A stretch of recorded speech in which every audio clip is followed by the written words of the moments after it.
Bonjour chers étudiants, je suis très heureuse de cette capsule vidéo dans laquelle Madame Benis Benani va parler avec nous autour de ce qu'elle fait à la faculté avec moi. C'est ma chère amie et collègue à la faculté des sciences juridiques, économiques et sociales. Pour les personnes qui ne me connaissent pas, je suis Soumaïa Dlimi, professeure à la faculté de droit de Casablanca. Et bien sûr, aujourd'hui, c'est notre 6e capsule.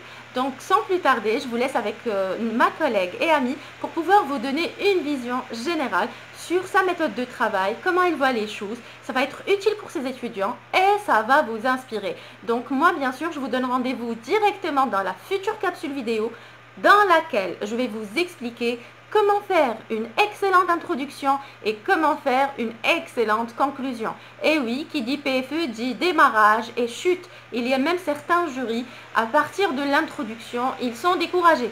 Donc suivez tout de suite la capsule de Madame Benis et je vous vois très bientôt dans une future vidéo. Allez, prenez soin de vous. Bonjour chères étudiantes, chers étudiants. On m'a demandé donc de vous parler du PFE, le projet de fin d'études de la licence. Alors, ma méthode, qu'est-ce que je fais Non, avant de vous parler de ce que je fais, je vous dis ce qui est proposé. En règle générale, on peut vous proposer, dans le cadre du PFE, de faire un stage, ou de faire et donc avoir un rapport de stage, ou de faire un mémoire dans le cadre d'une recherche, ou bien de faire les recherches actions sous forme d'enquête, pour la vraie recherche-action, ou sous forme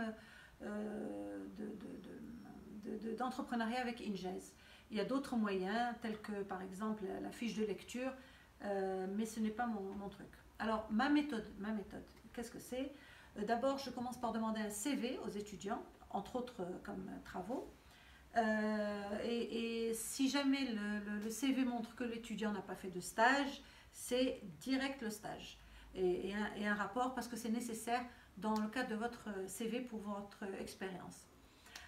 Si l'étudiant a découvert l'entrepreneuriat et a du goût pour l'entrepreneuriat, et notamment après avoir suivi le cours de semestre 5, nous nous engageons dans l'entrepreneuriat, le montage d'une entreprise avec une INJES, en règle générale, ou même sans INJES au cas où. Et puis il y a la recherche proprement dite, et c'est ce lorsque je constate que les étudiants ont un désir de continuer leurs études vers un master ou vers le doctorat pour leur thèse, c'est ce que nous prenons.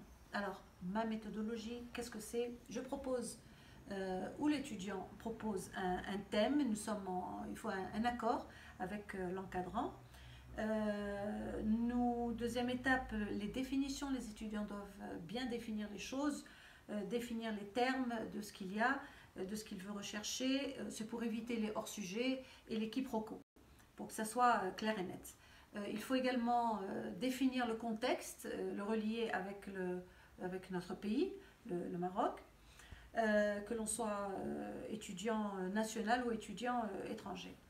Mettre en valeur l'intérêt du sujet et enfin arriver à la problématique, qui est une série de questionnements avec questions principales et questions dites secondaires, qui est en fait la question auquel on va répondre dans le cadre de la recherche. Puis le travail qui commence, le vrai travail de recherche, avec une revue de littérature sur le sujet, voir les travaux précédents, ouvrages, articles, thèses, mémoires, etc., etc. Ça permet de fixer les théories qui vont être utilisées dans le cadre de cette recherche.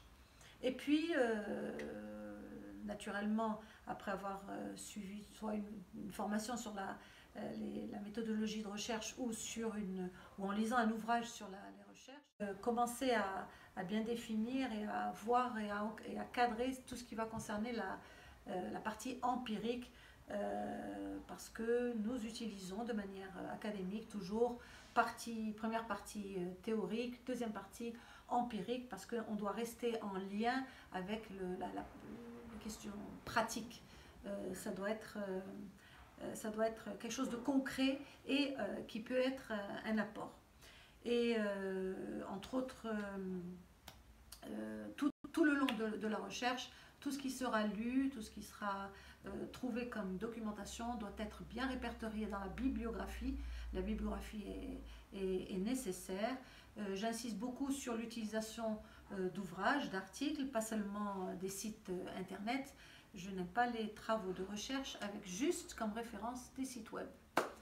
Et naturellement, introduction, développement, conclusion, comme d'habitude.